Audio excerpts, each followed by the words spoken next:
Ayan guys, palit naman tayo ng bushing. Hindi ba no? Hindi ba yan? Hindi ba sa basayan? Oh. Sa tubig? Oh. So yung motor pala hindi sinawuli. Ang issue naman ito is align naman siya kaso yung malaban yung manibela. Ha? So pagka napa-align mo na siya tapos lumalaban manibela, check mo yung bushing. Mamaya check ko, tatanggalin ko lang yung cover.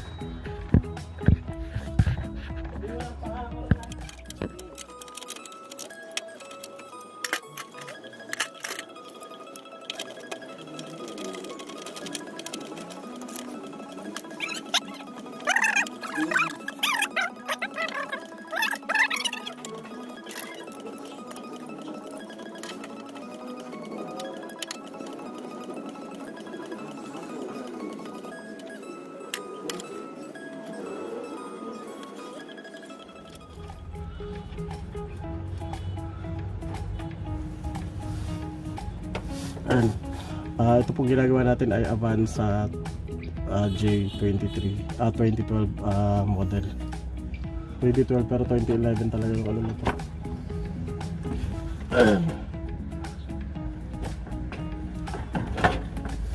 Ayan, ito po yung sira. Ito maluwag na yung bushing. Ito ayan, umangat na siya kaya dapat yan ngayon umangat na siya kapag kinakabig. So yung papalitan natin ng bushing.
Yun.